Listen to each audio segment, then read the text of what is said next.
workshops and training for years and years. Ken is from Australia originally and living in Brazil for 34 only years. So of course he speaks Portuguese, Spanish, and when I went on the YouTube, I and Montserrat went on the YouTube to find out something about him. We found everything in Spanish and Portuguese, and so we wondered if he was giving workshops in English too, but he is going to give it in English today. Ken has been with this organization. Today we have invited you. Some of you are new, so you may not know us. Our organization is called the Brahma Kumari's World Spiritual University. It's a bit long. It's a university, which means that we all study, and people of different ages study in it.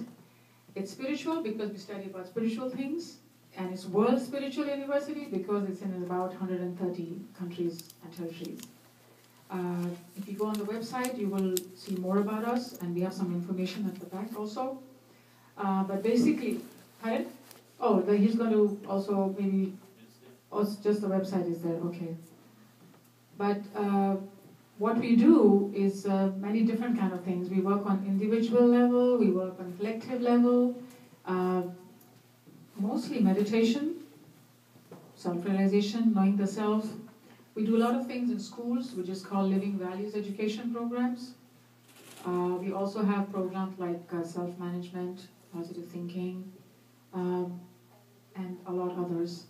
It's been now about 75 years since we started in 1937. Our headquarters are in India, in the state of Rajasthan, and our overseas headquarters are in London. Ken has come to this organization in his very early years, and he was, I think he is the first group that came from the foreign countries to this organization. So I want all of you to give a big hand to him, because he is the original, one of the originals. You know originals? Now we have a lot of replicas and things like that, but he's the original. Because he came right at the start, and from the foreign countries there was a very small group, right, Ken, at that time? And 30 years ago, or 40 years ago, 38 years ago, the conditions in India were not that great, but they made it. So it's really good. And Ken has, in the beginning, in the early years, Ken was an industrial chemist in Australia. So food department and also the perfume department. So he was telling us today about how we can smell different perfumes. He's very good at it.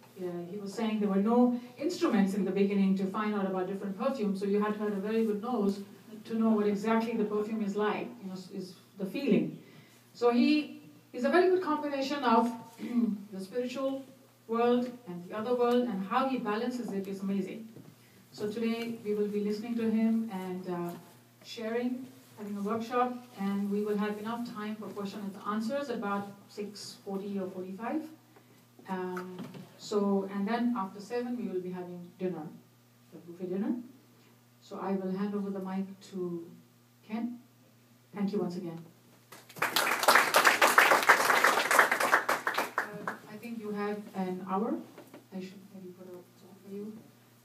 1 hour, and then we can have question answers for 20 minutes. Is that good? Everybody's fine with that?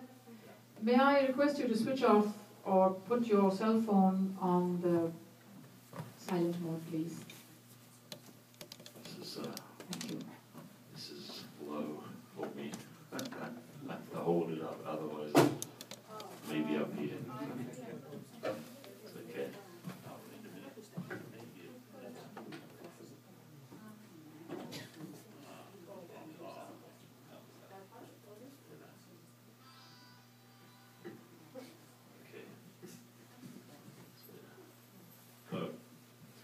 Good evening, everyone. I hope after that introduction, I don't often do presentations in English, actually, other languages, but not English, even though English is my original language. Lately I've I've been working in Spain with Telefonica. You know Telefonica? It's the second biggest telecommunications company in the world. And I was asked to design a pilot for their corporate university on leading high-performing teams. Got through. There were a few other competitors on the contract, but we made it. And so some of the ideas I'm going to share with you are related to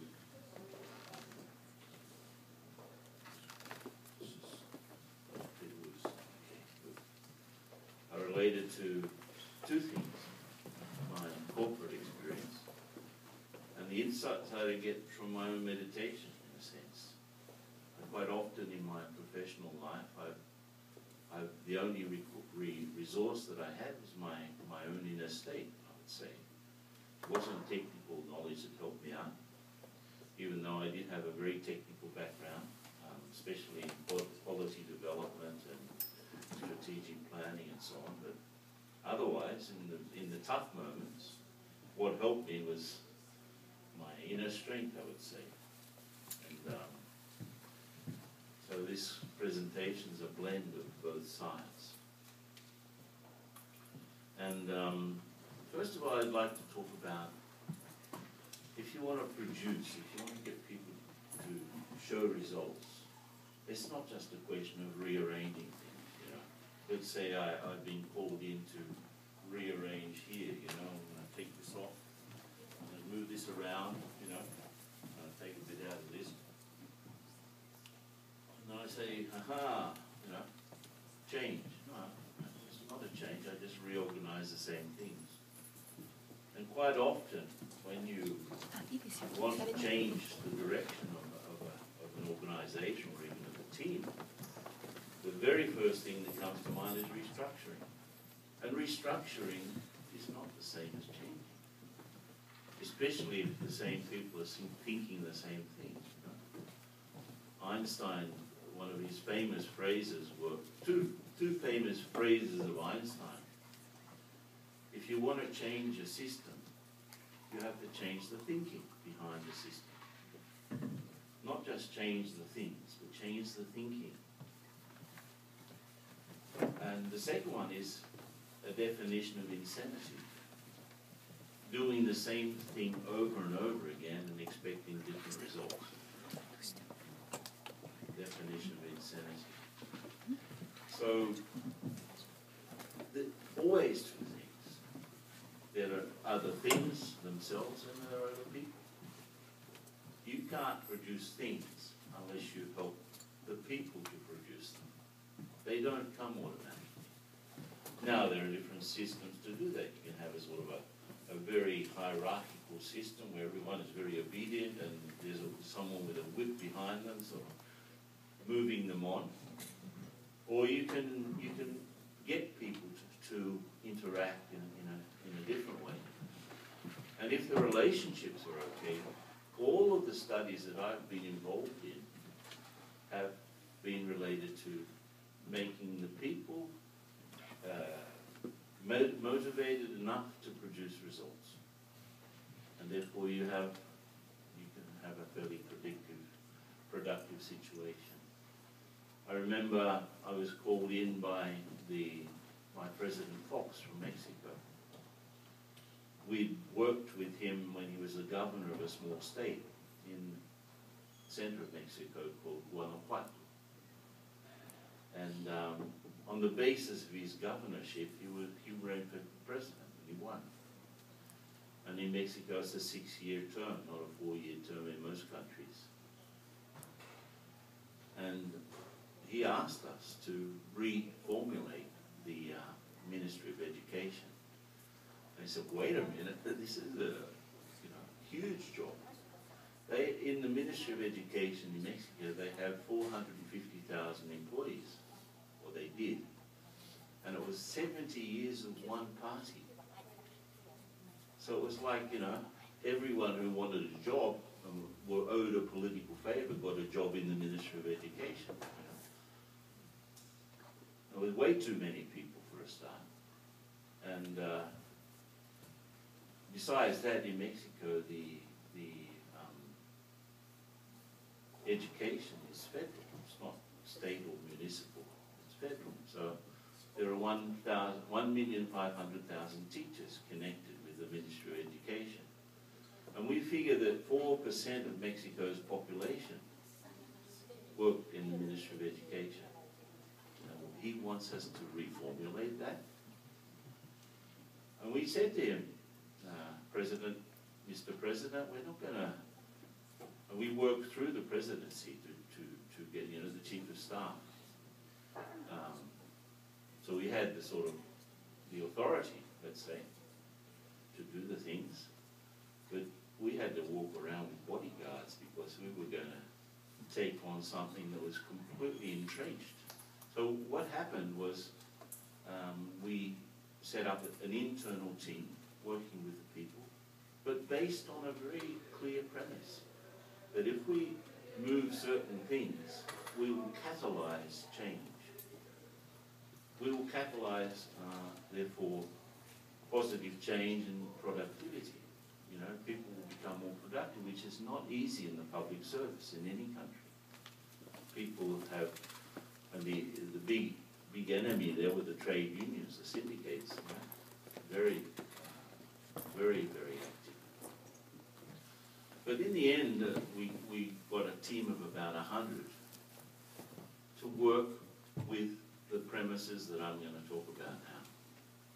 If you have any system, it's all based on systems thinking actually, especially a human system like an organization, a team, a family, a country. There are three things that you need to move in a positive direction. You need focus. What are the few things that we have to do out of all of the options available that are going to make us move in the right direction? And those focal points have to be inspiring enough to get people motivated.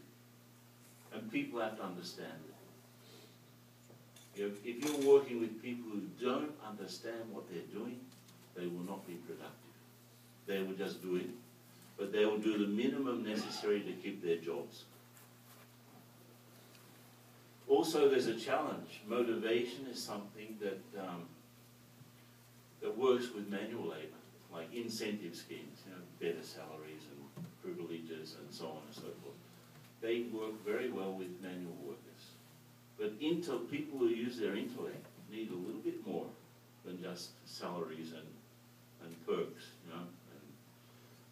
and privileges. They need some stimulus from inside. They need to be stimulated from inside themselves. All studies show that motivation is something very different from incentive. You can buy people, but you can't buy their hearts. You can't buy their respect. You can buy their time. That's it. You can't buy the respect. And that's why, an average corporate worker, executive these days, stays only 3 years in the same company, unless there's something very interesting to keep him there. And that's a worldwide phenomenon. The second thing that we had to do is get people, of course, focus is one thing, will is the other. You have to get people to want to change, right? So there has to be some sense of return, that they're getting out of it something for themselves, that they are actually growing as people. And the third thing, you need the capacity to change. So you have to have the focus, the will, and the capability. If you've got the focus and the will, but you don't have the capability, it's like having an exercise bicycle. A lot of sweat, a lot of movement, no forward progress, right? And if you've got the will and the capability, but you don't have the focus, it's like a loose hose. Goes all over the place. We want to do something, we're really able to do something, but we don't know what to do. Loose hose. And if you have people who have focus, they know what to do, and they are very capable of doing it, but they don't want to do it, you've got a whole bunch of armchair critics. People that sit down criticize everything and don't add any value. You probably know people like that, right? So this premise actually, we started to get moved. What are the few things that make the most difference, that will get people wanting to do it, and that will attract the capabilities to do it? And we ended up with 9 transversal projects. You know what a transversal is, right? Cutting across because they were all silos. There were 65 departments. Like, can you imagine a company with 65 business units and 450,000 employees? And those business units, those silos, didn't talk to each other. In fact, and they had over 1,000 different areas. And we found that some parts of the ministry were doing the same thing, and they didn't know. It was such a mess. So if you establish, let's say, an event that makes things move around it, you've probably got the right formula. Because chaos, and this is what we're dealing with here, and I'm going to show you in a minute. Chaos is the sort of world we're living in, yeah? Where unexpected happens, the sudden happens. You know, there was an article in the Harvard Business Review recently, a couple of years ago,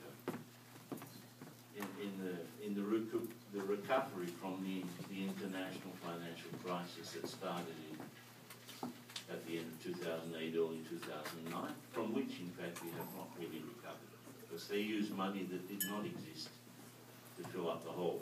More than 14 or 15 trillion dollars were poured into the financial institutions, and they still haven't sorted it out. That's why Europe is still shaking. And I guess the world really can't afford to have a Europe going down the drain, right?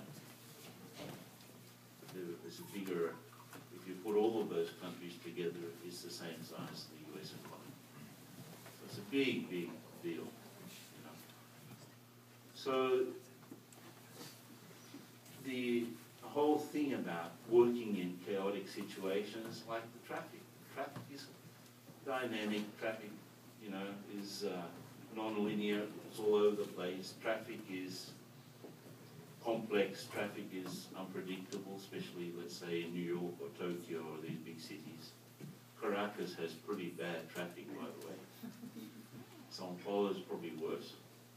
Manila. I was there the other day. My God. Anyway, let's say on a Friday afternoon, before a long weekend, it's raining, and there's a big smash at a major intersection in the city. What happens to the traffic? What happens? Chaos. Chaos. We say chaos. But even then, next day at 4 o'clock in the morning, there's no cars there, right? They've sorted themselves out. The thing is that when there's an event, things rearrange around them. So you institute some sort of a meaningful event in a group of people, they will reorganize themselves around it. And if that event is inspiring, and if that event is sort of pulls them out of their comfort zones, and they start to move towards, or they learn the capabilities, or they attract the capabilities. That always happens. And that was the premise. It works with a small group of people, works with a big group of people. I did it with a football team in Brazil. It was a first division club, not a big team. But they wanted to reorganize themselves. And my take on reorganization is not just moving things around, as I said. It's to move people's hearts also. And I know that from my own life, you know. If I'm not interested, I won't do it. That's it. If I am not interested and I'm earning money to do it, I'll do it, but, you know, more or less. I won't go the extra mile. No way. So how do you get football players? In fact, it was interesting because the club, all of the directors of the club are non-paid. they're fans, right? So in most places you have to motivate people. In this case, we had to demotivate them a little bit because they were, you know, blind, sort of, you know, blind faith in the team, and, you know, they go crazy, the fans. Same here, I suppose. And like the Indians with cricket too. They lose it. So we're using the same idea. Okay, let's get a few major goals that are inspiring enough to get everyone on board, that we can dedicate most of our energy to those few things that are going to make the biggest difference, and then we don't need to worry about the other things. Get the people, get their hearts into it, get their feelings into it. I've always worked on that premise. It always somehow does something. So we patched up a lot of relationships, and the next year they won the championship. They won it. They were not the best team, but they were the most unified team. And that counts a lot, you know. Other teams had stars, you know, but they couldn't play as a team. You've probably seen teams like that. So let's have a look at this, you know. Why do we need to work from a values base? What I've just been talking about. Look at the state of the world. Basic education in the 40 poorest countries in 2009, they were the latest figures I could get. We spent $12 billion. Cosmetics, just in the USA, we spent 16. Water and sanitation in the poorest countries, 16. Ice cream, 14. In Europe. Reproductive health for women in the poorest countries, 14 billion. Perfumes, 15. Basic health and nutrition, 18. Pet foods, 30. Almost a double. We spent on pets just in Europe and the USA. Well, every 5 seconds, some human beings dying of hunger while we're standing here. Business entertainment in Japan, $45 billion. They come here, right? They import the girls from other countries, and you know. Cigarettes in Europe, 60 billion just in Europe. Alcohol in Europe, 240 billion. Narcotic drugs in the whole world, 700 billion. Military expenditures, arms, 1 trillion and 80 billion. So if I were a visitor from another planet, someone gave me a sort of an analysis of human beings, right? What would I think? These people, they're armed up to their teeth, they're drunk, they have a cigarette hanging out of their mouth, they don't care about education, food, and they give more food to their pets than they do to themselves. There's an inversion of values there. That's why we need leadership in this world. Urgent. And of course, the changes that happened in the workplace. Look at the computer from 1948. The one that you have in your pocket has more, right? More power. 5,000 times more power than that thing, actually. Your iPhone. And it sits in your pocket. So technologically, we've really made huge leaps. But what's the point? You know, what is the point? I send an email to the person sitting at the table next to me because I can't speak to them. We can send people to the moon, and you know, we can send people maybe to Mars later on, but we can't send our hearts 2 meters to talk to somebody. What's the point? You know, and our complexity of human system is so great. You know, I was called by the Ministry of Planning in Brazil because I've done a lot of work with governments, and the Minister of Planning and his top team. Okay, they had 260 plans, projects. I say, wait a minute. What about the few things that make the greatest difference? You know, we had to sort of compatibilize all of those things and do, you know, get what can we actually really do? Not the dreams. You know, we have to. there's a difference between what I want to do, what I can do, and what I have to do. Okay, let's do a filter between what I have to do without fail, what I want to do, few things, and what I can do. And we put everything through the filter and ended up with a few things. But on paper, those people's qualifications, because the Ministry of Planning deals with the budget in Brazil, and also the government plan, you know, the 3 or 4 year plan of the government. They're the ones responsible for making it happen through the other ministries. So it's like a mega ministry. They're in charge of the civil service as well. So you can imagine. And also the statistics of the country, all of the geographical and geological and so on statistics, census. So big, big ministry. Now, on paper, those people's qualifications were the best possible, but their qualifications were this much, and the complexity was this much. No way, no way. Even if they had 6 PhDs each one, they could deal with the complexity. To deal with complexity requires a completely different mindset, you know. And it's not just a question of depending on technology, you know, and so on. So there's a whole lot of changes happening there that affects our home life, right? And don't tell me that our home life doesn't affect our productivity, because it does. All statistics show that. In the 60s, we talked 45 minutes a day with our kids. These are statistics that I took from a magazine in the United States called Divorce. That's the name of the magazine. Divorce magazine. So you talk 6 minutes on average today. Average marriage there lasts 7 years. Number of people, they did a survey in 1987. How many people are unhappy with their wife or husband? 1 in 30.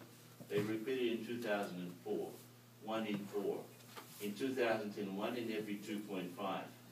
In 2 years, it will be 1 in every 1. Right? And you think that the one before, this one here, is not affecting this one here? Of course it is.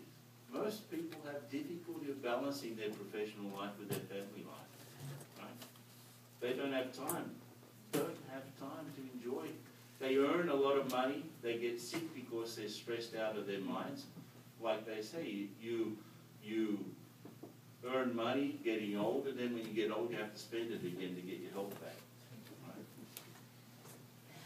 And again, this one, look at this. Information overload.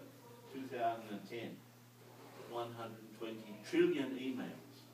Most of it spam, of course. But that means 46 for every resident of the earth, which means if 1/3 of people, only 1/3 of people have access to the email, right? Corporate used to get about 150 messages and SMS and texts and telephone calls and emails every day. Of course, we can only deal with about 30 of them, right? They calculated that interruptions, which after you get interrupted, the time that you take to get back to work is about 25 minutes. And it cost in 2010 $1 trillion. All interruption. I don't know how they calculate that actually. So you can, how many times you get interrupted? You're in the middle of something very important, someone calls you. How many of your friends say, do you have a minute? Can you spare a minute to talk to me? Do they ask, are you busy? No, they think that we're just sitting there doing nothing, waiting for their telephone call. Isn't it? How many of your friends ask you, can you spare a minute?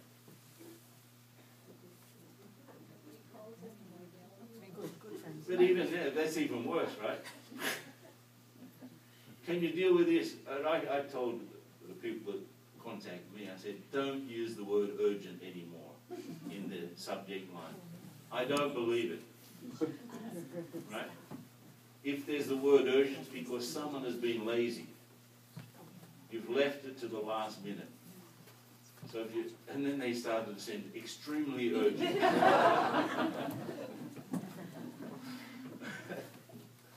Anyway, it's not really about raising the bar, is it? The way we work and the way we live, it's going to collapse.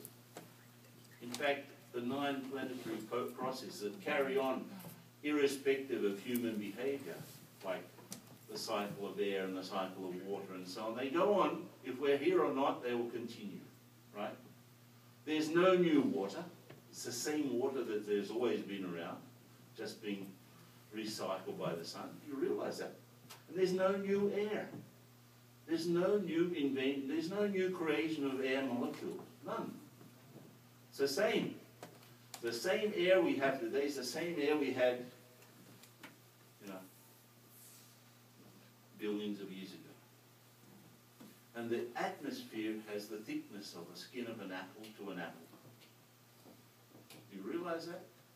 And here we are, you know, dumping so much stuff into the atmosphere, which is the skin of an apple to an apple. And we're also cutting down forests, which will be the only chance to sort of leach back some oxygen into the atmosphere. And here we are, we've gone beyond. In 9 of those processes, we're irreversibly compromised in 4 of them. You think we can carry on like this? It's really not, and even business can't carry on. You know, we're realizing that the macroeconomics is also a little bit out of control. No one really knows. We're using money that doesn't exist to buy a future that hasn't happened yet. Stupid. The stock exchange are big casinos, right? It's like betting on a horse. Many horses don't win the race. Right? You know, look what's happening to gold at the moment. You can't eat gold. Right? Prices are going down. You know, everything is sort of, it's so complex. I don't even know if there's any economist that knows what's going on, to tell the truth. No one. It's a big wave, you know. Different sport. So if you want to be a good leader, it's all about context. As much as you can see and understand about the whole thing, you can make better choices. For you and your people and your company. Right? And maybe for your country. What are your challenges? Quickly talk to the person. What are the big challenges that you face at the moment because of all of this stuff that's going on in the world? What do you think you have to be in terms of your values? Something. Talk to the person next to you. What are the big challenges? Help each other. Help each other. In talking 2s and 3s.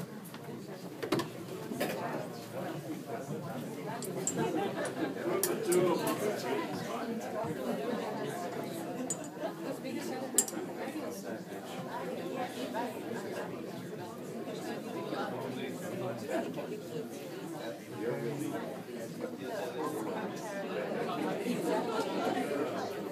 So Ken, your question is, which is the biggest challenge in the values? The question is, okay, all of this, the challenges, so what's happening, and how do you respond? How do you respond from yourself? What are the values you need? Yes, it's about values. What are the values you need to sort of work through things? Help each other.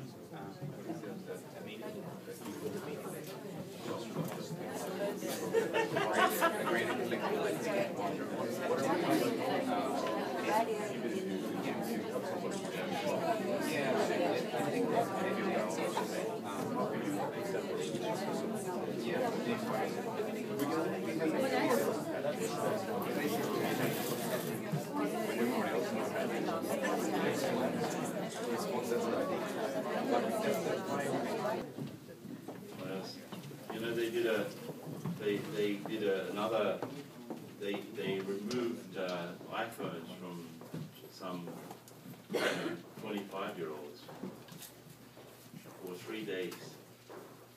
And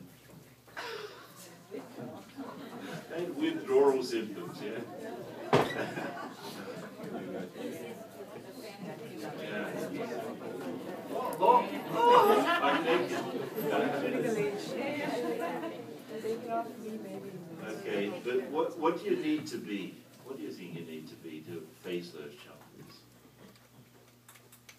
You need to be what? I think sometimes we need to just kind of be within ourselves. Be within ourselves, yeah. Take another look at things from inside. What else?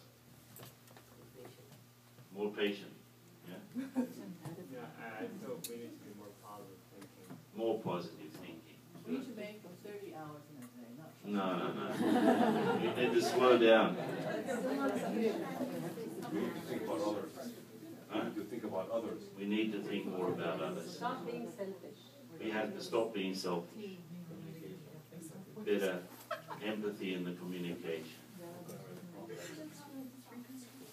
We have to stop freaking out, yeah. we have to accept the fact that there's only two parts. Yeah.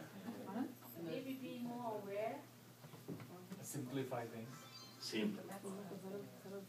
Sustainable compassion. Wow, that's great. You know, just going back to here to the screen, I was curious about Google, how they manage in this frenetic environment. They don't have a sort of a code. Okay, all of our managers have to be like this, like some companies.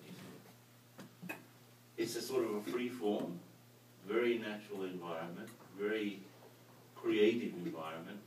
You know, if you've got a good idea in the first week, you can get it going. You'll get people interested. You know, the first week of being employed. So it's nothing like seniority or I'm better than you, etc. And that's the third most valuable company in the world, or the second most. Depends on the number, which year you look at, right? It's always between IBM, Apple, and Google these days. The brand that is worth most. How are they at the leading edge of practically everything? Google. And they don't really charge, really, except for their ads.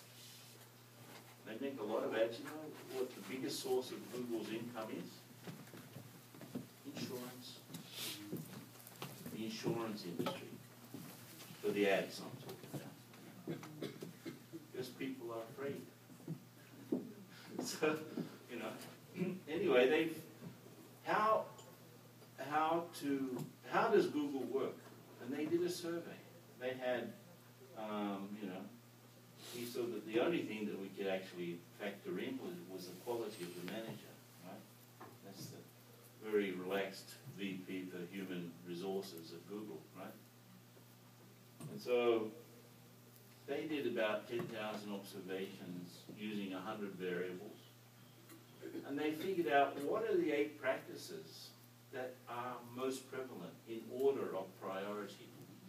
And since it's a technological company, you'd expect that some technological capacity be at the forefront, right? No. Talking about leaders. It's probably one of the most productive, innovative companies in the world. You look at these characteristics, most of them are very human things. And ask yourself, how much of that is in you?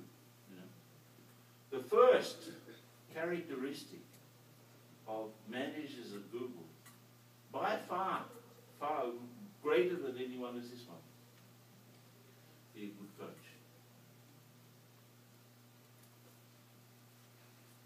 What does a coach do? Huh? Encourages. Feedback. What else? Bring out their potential, you know, helping, make the right questions, especially. So that's number one characteristic in all of their managers by far. Second, another human thing, empower. Don't micromanage.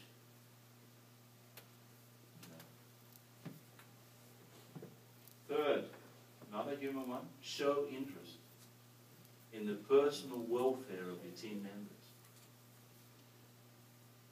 Show interest. You want people to produce results. Be a good coach, empower them and show interest. Right? again, okay, back to the hard side of the equation. Don't be a sissy. That's how they actually worded it. Don't be sort of slack. Be productive. Results. But then immediately in the order of things, they go back to the human side. Be a good communicator. Listen. Listen. What do they need? What do they want? Do they feel that they belong? Is there trust? You know, those sorts of things. These are very human things, right? 6, another human one. So far of the first 6, there's only one which is really hard, sort of pragmatic stuff. Help your team members to develop their careers. That's sort of a consequence of being interested, actually. And then the last 2, of course, what you'd expect. Have a clear vision and strategy for your team. And last was the technical part. Have key technical skills so you can help advise the team. And with all of those things we recognize, right? But probably not in that order. And that's the secret. So how do I become better as a coach, as a communicator, as a person who really genuinely showing interest? That means I have to have empathy. You know, how show interest. Where do I bring that out from? Do you learn that in a book? Did you learn that at university? No way. And it seems like, and this for me is like the proof of what I was saying. If you've got something that's even in the whole system of humanity, let's say, something which is really inspiring and interesting and creative and so on, you'll attract the best people. Everyone wants to work at Google. If you get in there, you don't want to leave, right? Every year it's the best place to work, in the first 10 at least. Yeah? And you know the essence of the best place to work? You know, I don't know if you have it in Japan. Most countries have a best place to work. They have the 100 top companies. Comes out, I think, in the Fortune magazine, or Fortune magazine every year. In the States. The best places to work, you know how they figure out the best places to work? It's a survey they do with the employees. It's not with the bosses, it's with the employees. And they ask 5 categories of questions. First category. Do your bosses have credibility? That means, do they do what they say? Do they deliver what they promise? Or it's just, you know?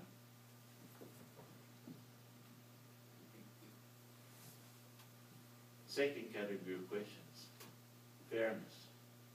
Are you treated fairly in this company? Is it meritocracy here, or is it because you know the friend of the boss?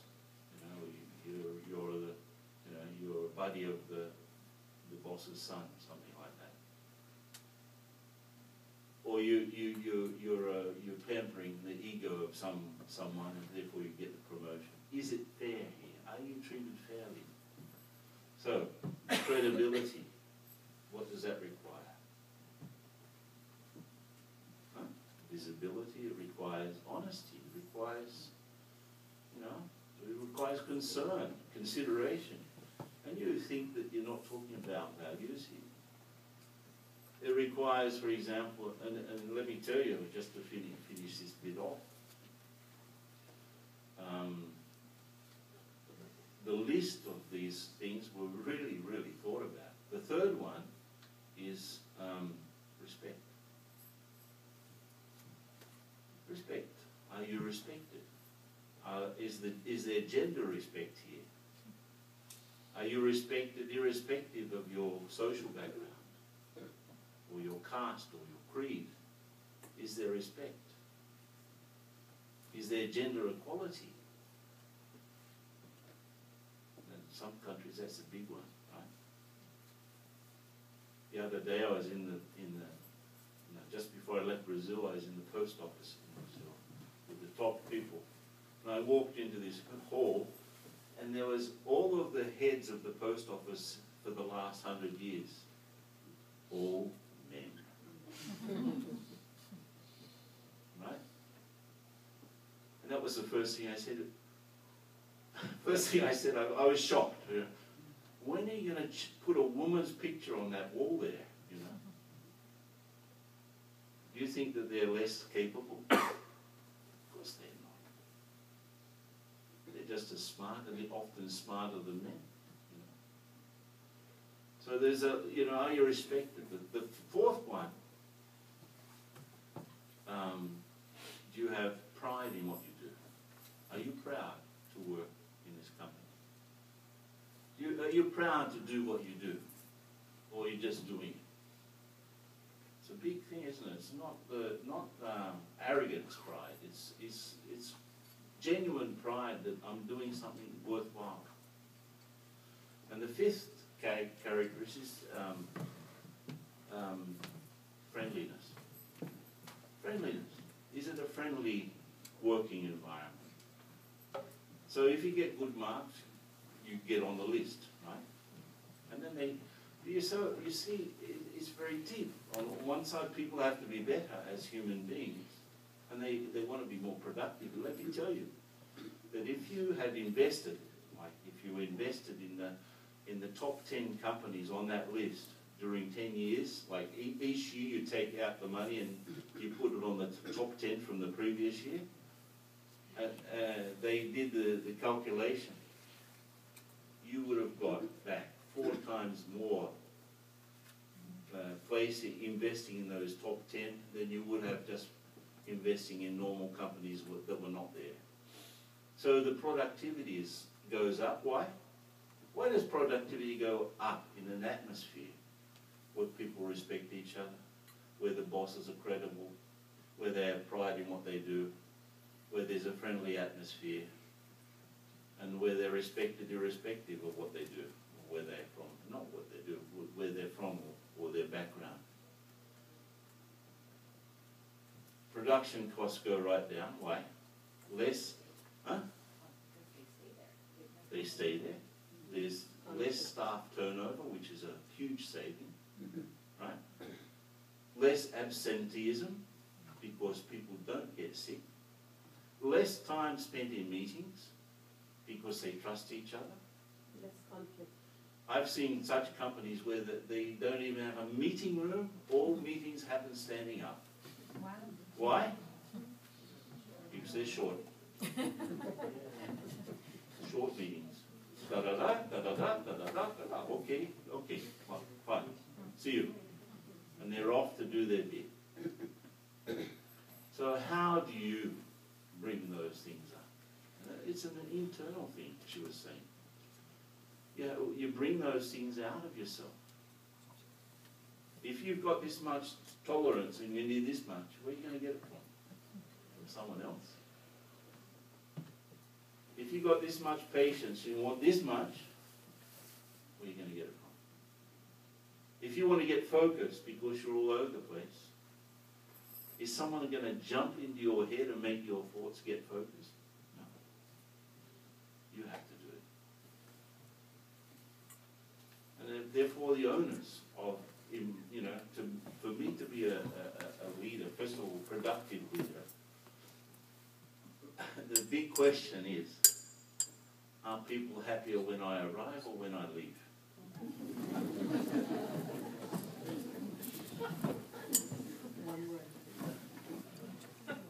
It doesn't mean that I'm a goody-goody, you know. What it means is that people appreciate my presence. Even if I have to say tough things, I say it in such a way that does not destroy their feelings. And people appreciate my frankness. Because I'm frank, I don't want to hurt anyone, but I'm frank. I'm clear, I'm firm, at the same time, let's say, caring. Because after all, what do people need? People are like plants, right? What does a plant need? sunlight, The oxygen. oxygen. Actually, it needs carbon dioxide.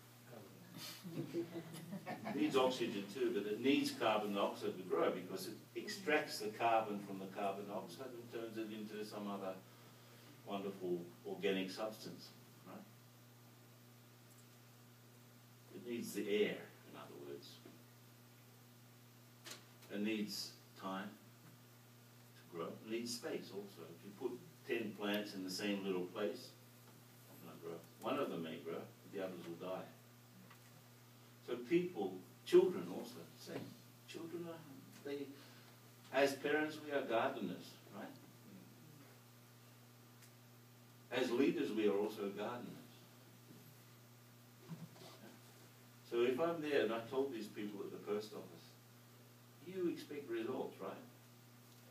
It's a very, very, as though it's a government company, right? It's a government, state company. It's not a private concern like it is in some countries. It's been privatized, the post office in some countries. But in this case, they are, how do you say, they still have to make the ends meet. You know, they're very, very strict these days. As Brazilian economy goes up, in a couple of years it'll be number 5 in the world. As it moves towards a more developed world, all of the things of accuracy become important, right? So they're really pressuring their people to make the most out of all of the taxpayers' money, right? And the money that comes in from buying the services of the post office. And so results, results, results. But you can't get results just by expecting them if you're a leader. You have to help develop. And if you don't create healthy growing conditions, people won't grow and results won't happen. So if you're standing there, you know, just expecting and even shouting at the plant, grow, you imbecile. Grow, come on. It won't happen. And water, in this analogy, will be care, right? It's the care that you have. The light will be the understanding, the meaning, you know, like light of knowledge. Sort of. If you give understanding, help people understand where they're at and what they're doing. Show care that they can, you know, and give them space so that they can develop. And they will do your work for you. You know, we should be happy if someone comes along who's better than us. Right? Give him, wind him up. If someone is incapable and has no will, what do you do with them? Most places you fire them, right? But maybe there's a conversation there that needs to be had. If someone is capable yet unwilling, what do you do? Yeah, one-on-one. If someone is willing but incapable, what do you do? Train. And if someone is willing and capable, what do you do? Wind them up and let them go, right? Encourage, encourage, encourage. It's interesting, the word encourage. What does it mean? It means to bring out the courage from somebody.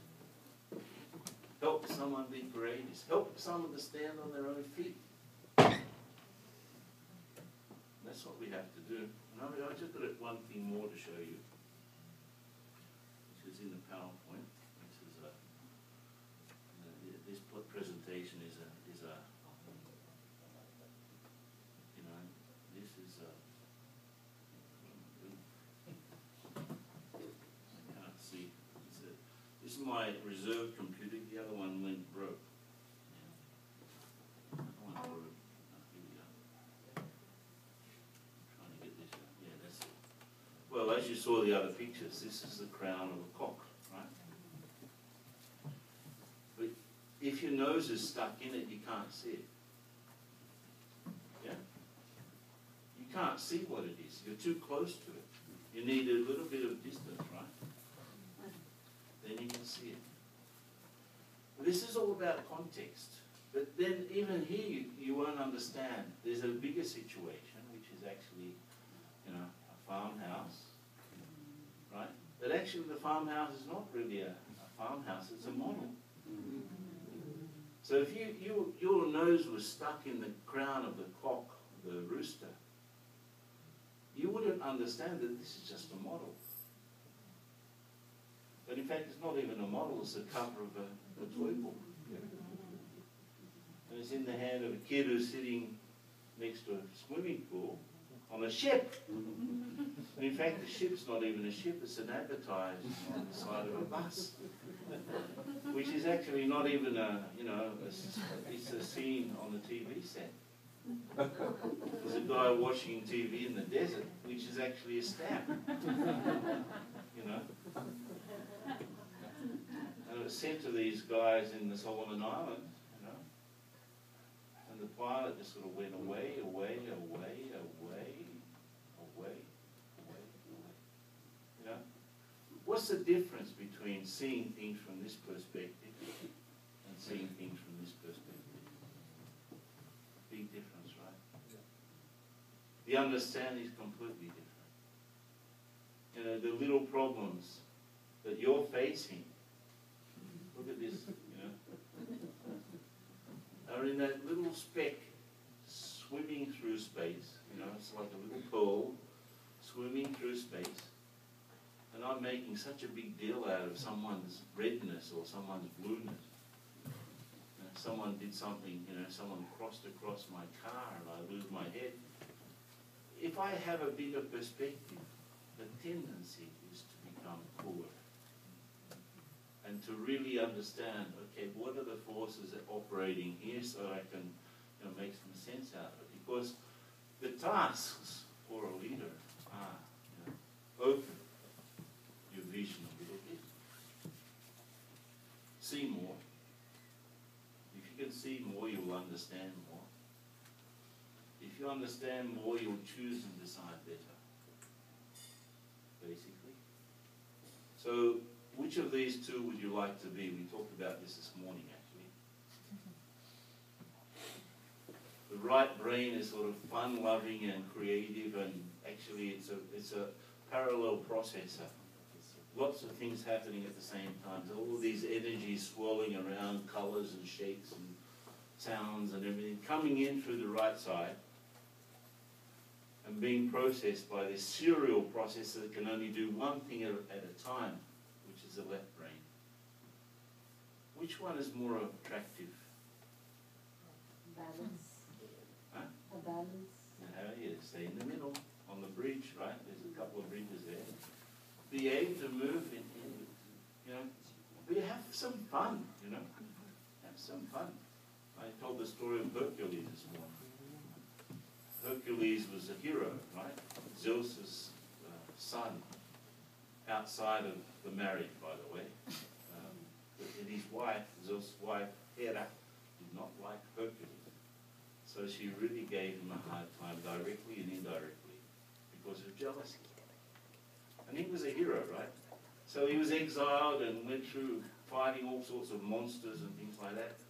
At one point, he was sort of working in the fields, toiling away, and two women appeared to him. One was Pleasure, very beautiful, blonde, blue eyes, very attractive. And the other one was Duty. Duty was pretty ugly, straight black hair and a hooked nose, right? And both, which one of us do you want to follow? And he looked at Pleasure, and he looked at Duty, and because he was a hero, what did he decide? Huh? What do you think? Duty. He was a hero. Right? He didn't want to have the comfortable life, he wanted more. In fact, after that, things really got bad for him. It was after that he had to do those 10 famous tasks, right? Like cleaning the stables that for 100 years hadn't been cleaned with 30,000 cattle. And he had to do it in 24 hours. But impossible tasks, right? But he did it, he did them all. But after deciding for duty, he really had a hard time. But in fact, it's not a decision between one or the other, is it? If I want to really, if I'm really concerned about balancing my life, I have to be more and do less, and I'll get more done.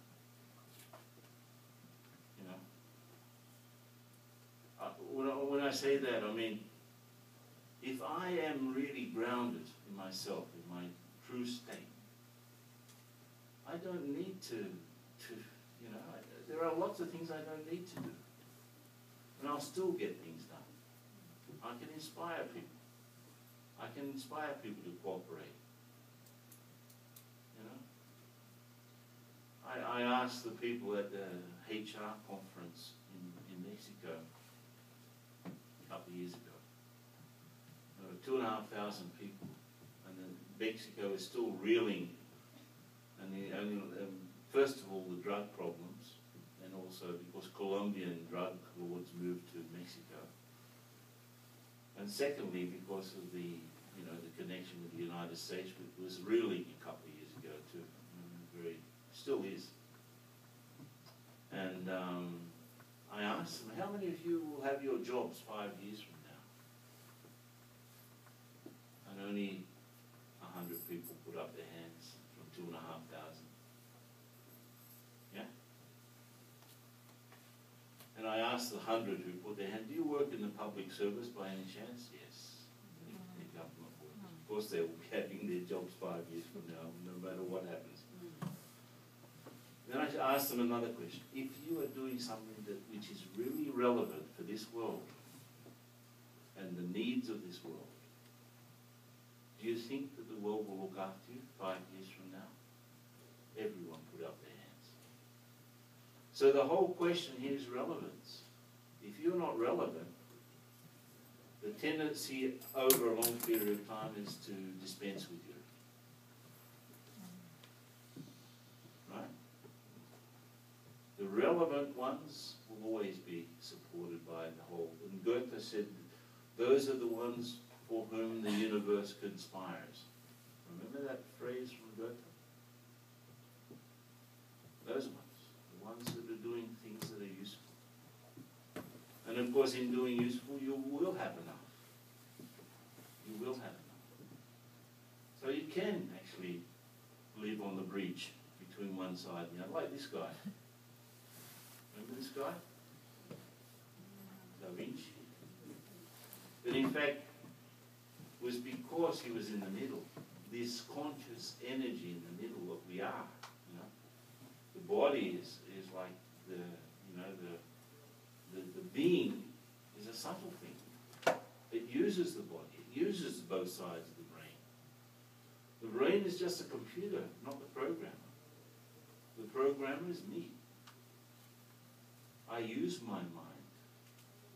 I use my intellect. I use my hands. I use my mouth.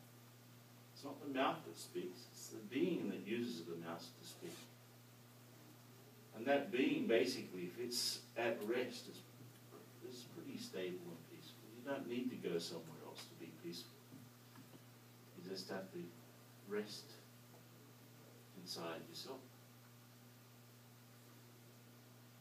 Yeah? Sounds a bit strange, doesn't it?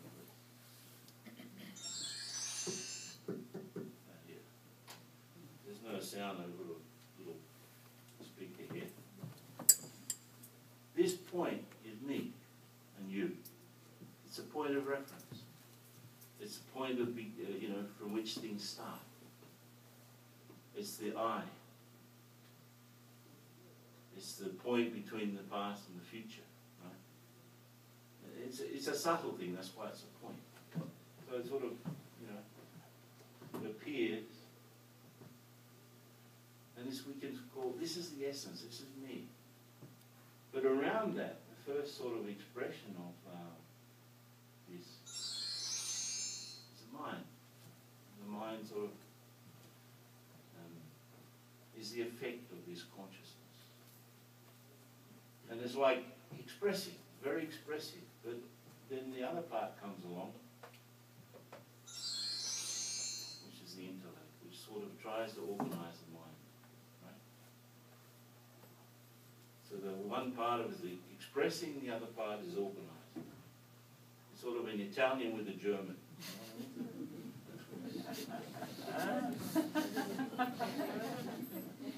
And most of our conflicts with others start with a conflict inside of ourselves between what I want and what I know. Sometimes I want things that I know that I shouldn't want, or I know things that I don't want to know about. Wanting and knowing fight it out. And this dynamic over a number of years, this is built up since we were little kids. When we were little babies, we're just sort of, not really trying to analyze anything, are we? But we build up a personality.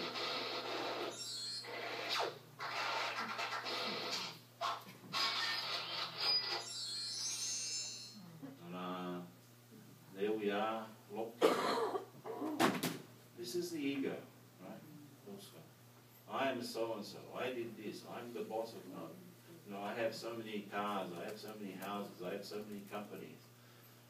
I studied at the best college or whatever, you know, I was born here or I was not born there. You know, so what? As that tiny little being, there's none of that stuff, right?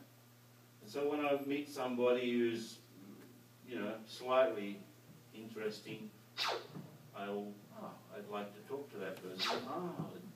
Very interesting. Oh, yes. And when we find someone with hardly anything in common, you know, it's like a Martian and a Venusian.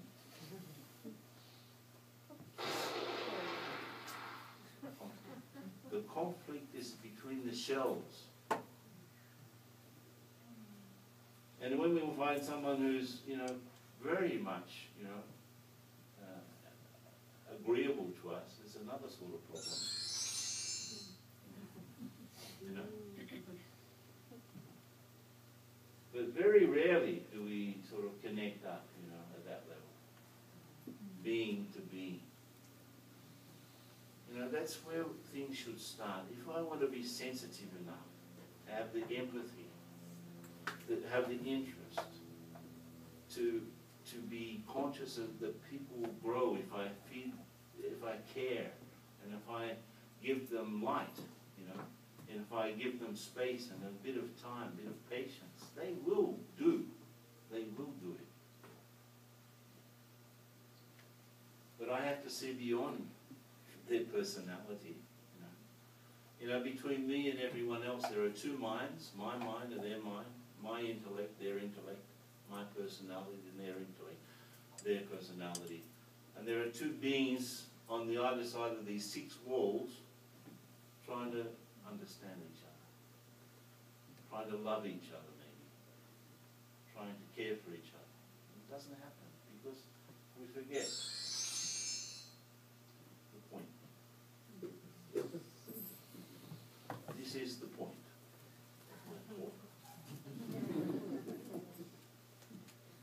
Okay? So,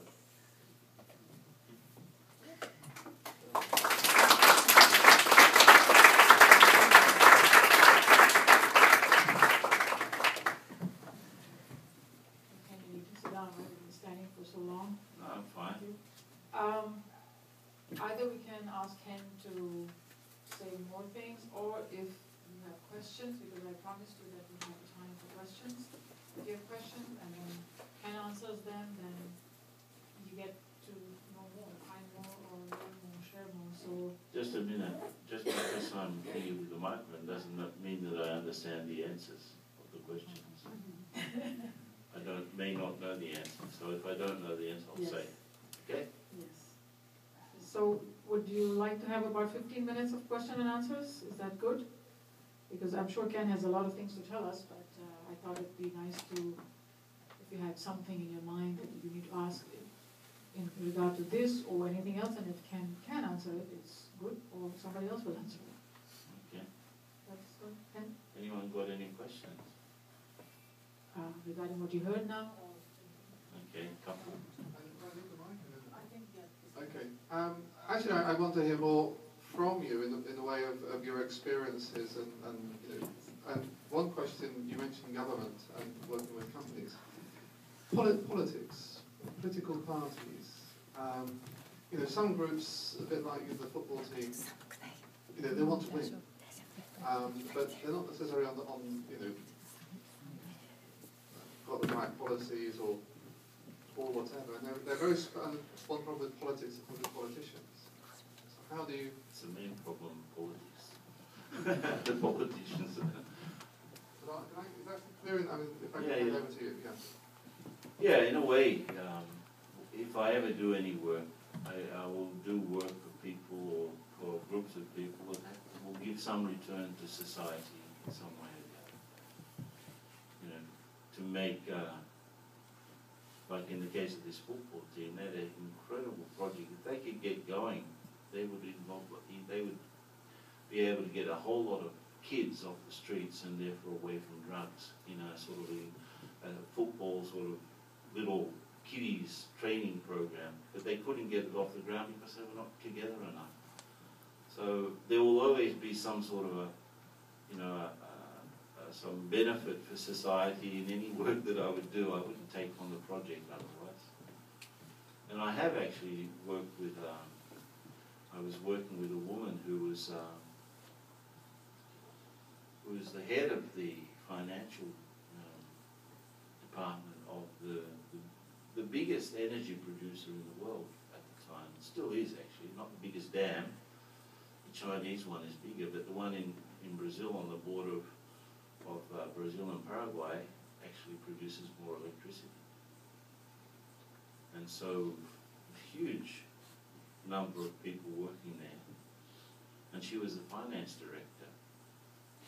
And her husband was actually the Minister of Planning, so that's how the connection was done.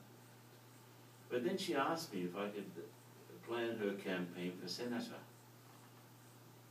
And so I got to know the political party which is in power in Brazil at the moment, because she was part of it. But I wouldn't do it for anyone, right?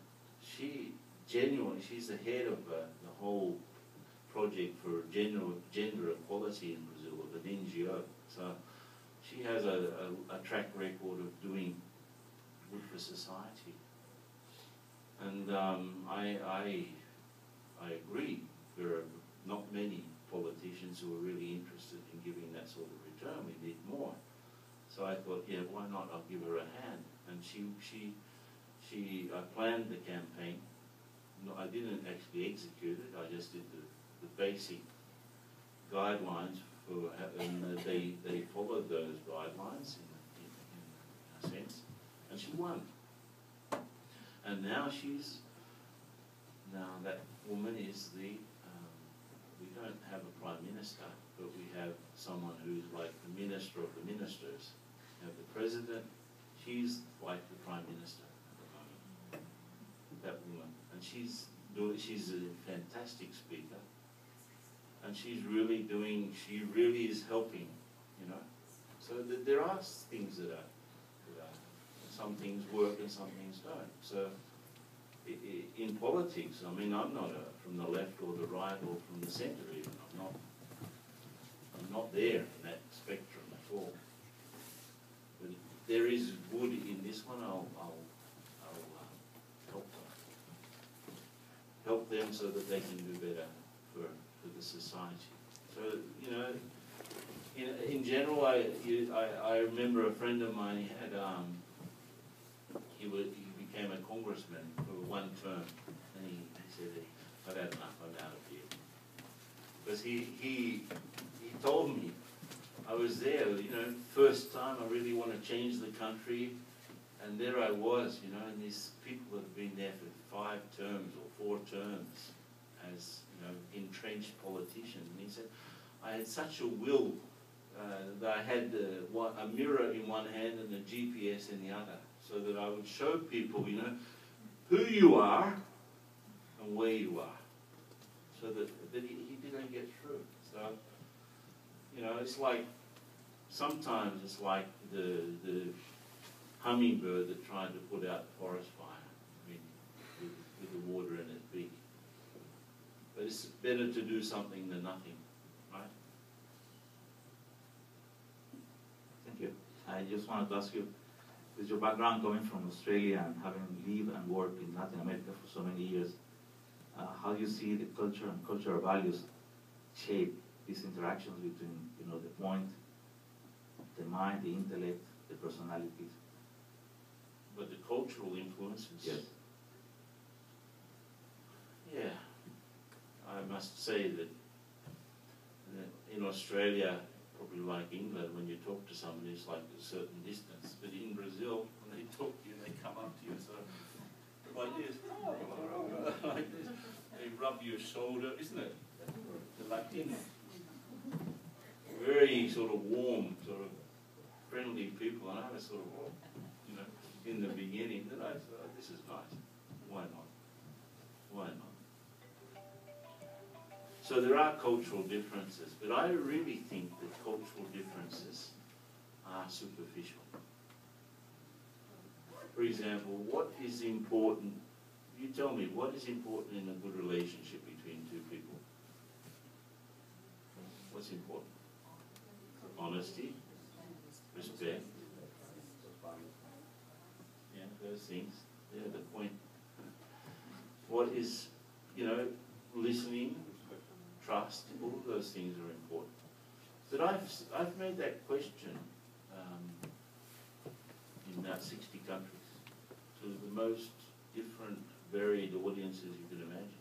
Scientists and indigenous people and Boy Scouts and women, saleswomen in all different countries, different religions, different traditions. And you know what? Everyone says the same thing. So there is a common territory between us that we have to identify. And if one of the arts of a good leader is communication, look at the word communication in Latin, comunicare. The half of the word is commun, which means common. So communicate means to share what you have in common with someone. And if you don't identify what you have in common, you won't communicate, basically. It's the same basis of the word communion. Common, communion, and so on. Communicate. So just you know, the cultural differences are there. But if I'm a truly, let's say, international person, a world citizen, I really, these days, I don't identify myself with any country, really. I'm just a citizen of the planet. I try to see what I have in common with everyone that I'm meeting, and then I move across that. So there are differences, but I see them as superficial. And the coming out from within, to do that, I have to also understand that other individual, like mothers suffer the same in any country if a child dies, right? Hatred comes up in the same, anger in the traffic. You can see someone shouting in Japanese, you can see someone shouting in English, you can see someone shouting in Russian, you know. People lose their head in all languages, right? I don't think that let's say the Latinos are more angry than the English. Maybe they're more expressive in that anger or more expressive in that love, but I wouldn't say that they are either more hateful or more loveful. They're the same. The expression is different. The pathway, the shield around, it comes out differently, but starts off the same. Thank you for your presentation. It seems that the adults are pretty unsure of their character and then even more unsure about their point. And parents raise their, I'm sorry, I'm really naive, I'm still a high schooler, but you're raising children to be like making shells, and like the parents are unsure, so how do, like, I don't understand how they expect their kids or students to be more sure. Like, it feels like as students that we're working to be expected to make that shell. But how are you supposed to make that shell when the educator can't even make the shell themselves? Good question. me, all the older adults can hear, can answer it. It's true. We were also. They're trying to find out to be able to do that, actually. That's the reason we're here today. But you're absolutely right, you know. In a way, children, as I said, need to be nurtured. And we need to understand another word that comes from Latin, educate. In Latin, one of the roots of educate is educere. Educere means out. Conduct out, right? Conducere is to conduct. So educere is to conduct outwards. That means that you recognize that there's some potential there that you have to help bring out. So education, our education system is still largely based on the Industrial Revolution, production line. That's how, there are other ways to educate than just the production line. Grade 1, grade 2, grade 3, grade 4, and you're out, finished product. That took birth in the Industrial Revolution and still continues largely in most places. There are several schools and several ideologies around that help people bring out their best.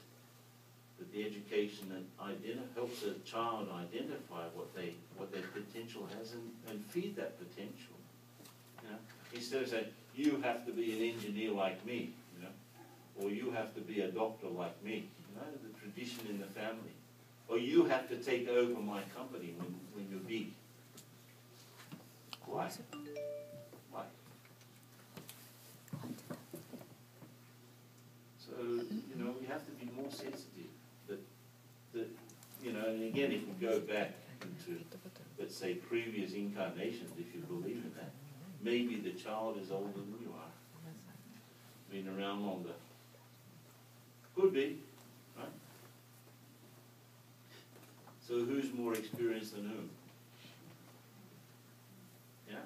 There's a lot of things that we can take into account here. But basically, try to be sensitive enough to find out what is the expression that's trying to get out and help it. Instead of suppressing it or, stepping on it, like happens a lot.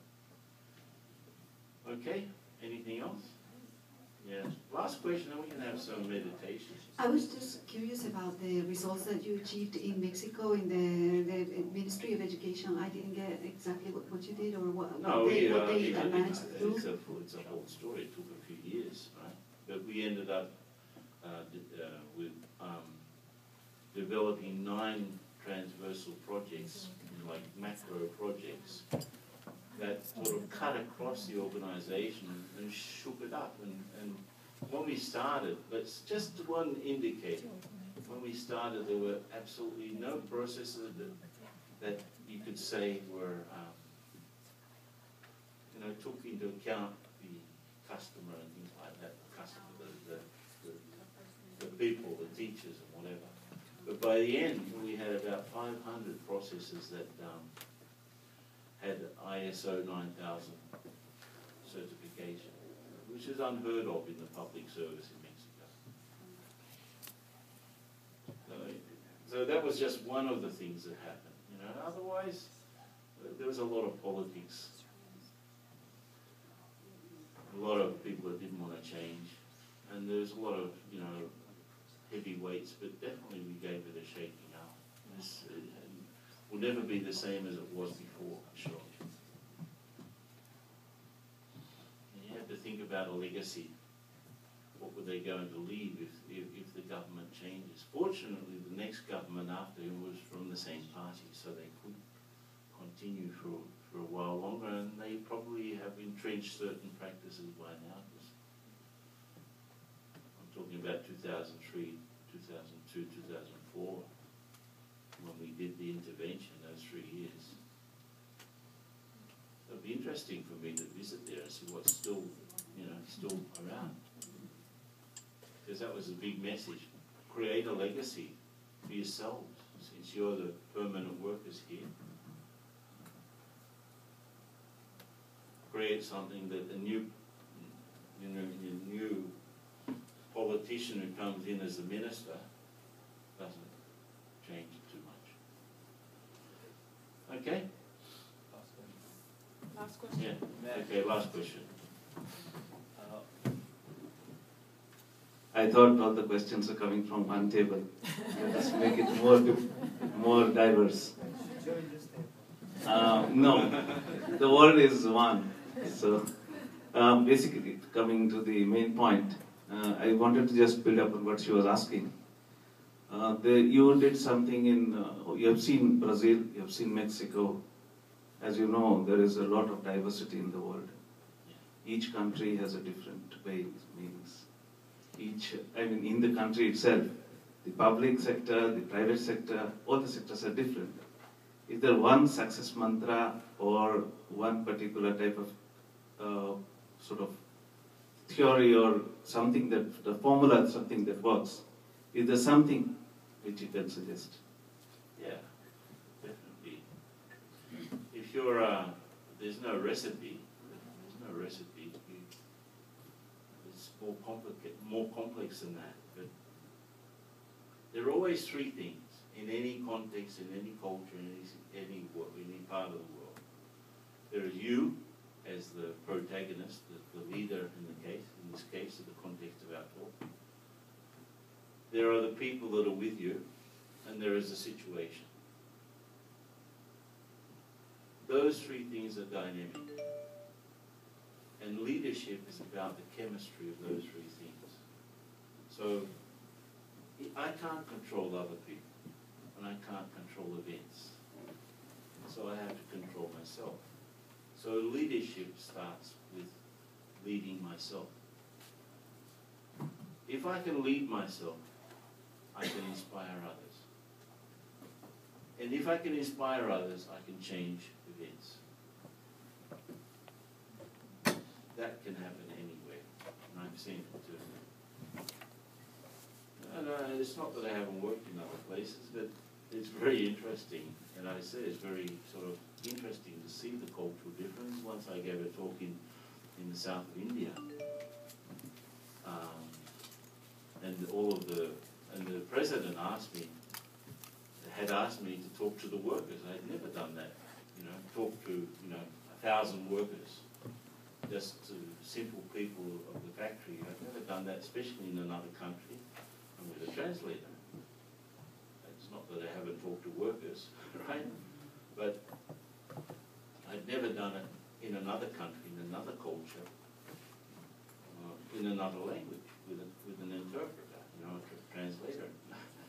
I did the worst thing you could possibly do. I told a joke, right? And most jokes are culturally sort of specific, right?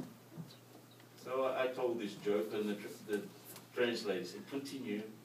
When you finish the whole joke, I'll translate it." And it was in Telugu, right? The people don't speak English, they speak Telugu.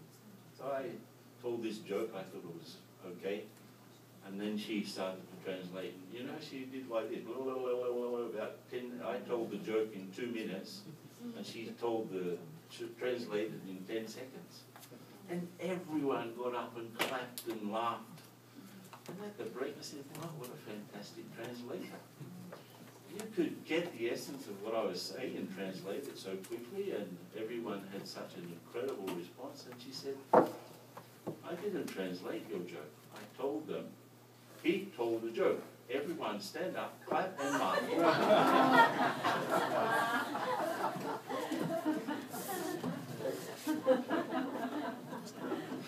I thought, wow, it was even better than my joke.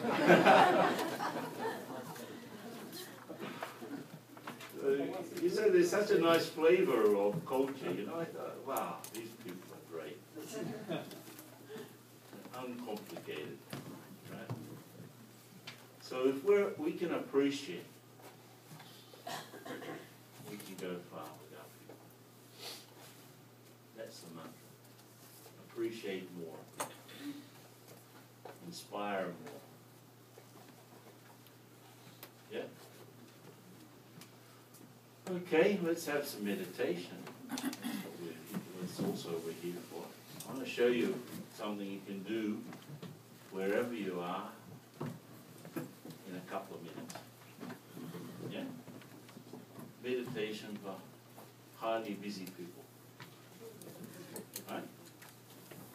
Okay, so sit comfortably, not too rigidly and not too slouchy.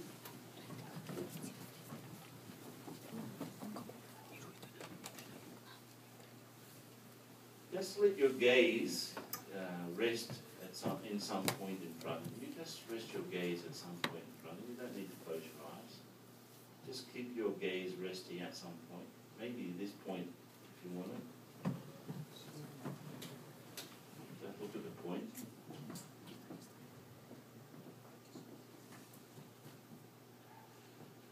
Just think, use your thoughts to create an experience. Well, I'm in the middle of my life. There's a lot of stuff happening around me. There's a lot of noise, a lot of movement.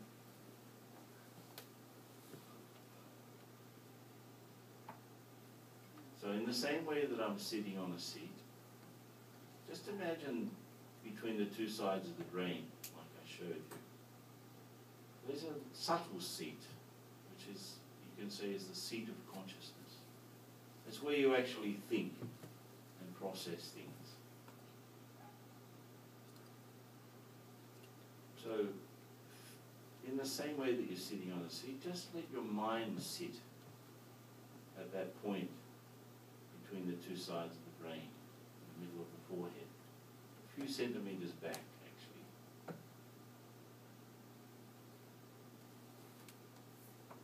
I'm this point of conscious energy that I call me, the self.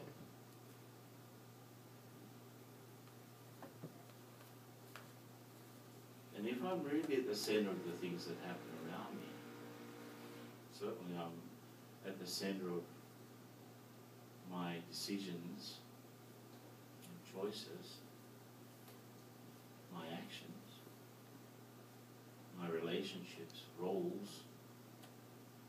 I determine their quality and their nature.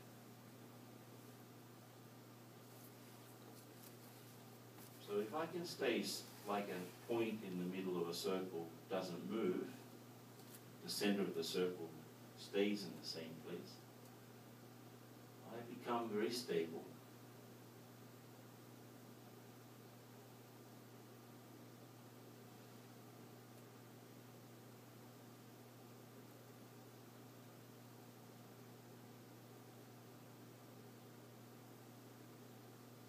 Things are moving around me. There are the main roles that I have in my family, with my colleagues, at work or at school. There are some relationships which are closer than others. And as I become stable and still, this has an impact even on those ones who are part of my network. The things and people that are part of my network also take the benefit of the fact that I'm becoming still and calm and centered, stable. In fact, in my state of rest, I am peaceful.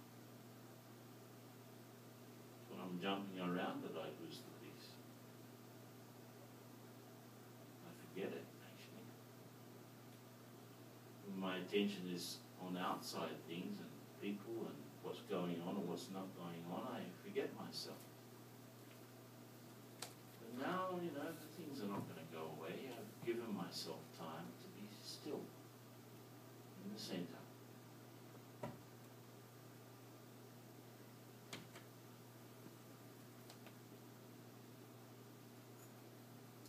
Imagine just visualize all the things and people that are connected with you have also slowed down because you've slowed down.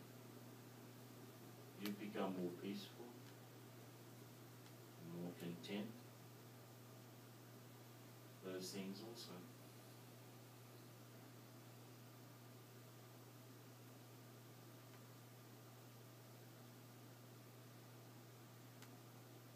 If other thoughts come in, just watch them come and go.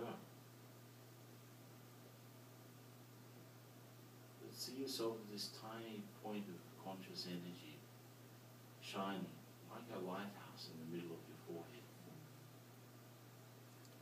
Very still and stable.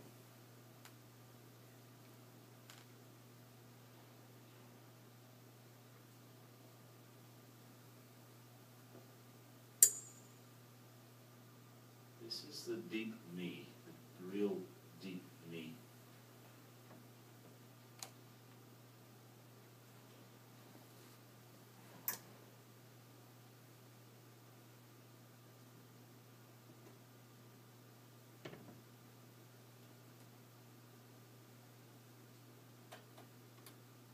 Okay.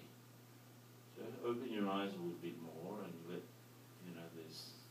just keep the consciousness with your eyes open a little bit more. That you are actually this being seeing through the windows of your eyes. You are the one inside. The driver of the car.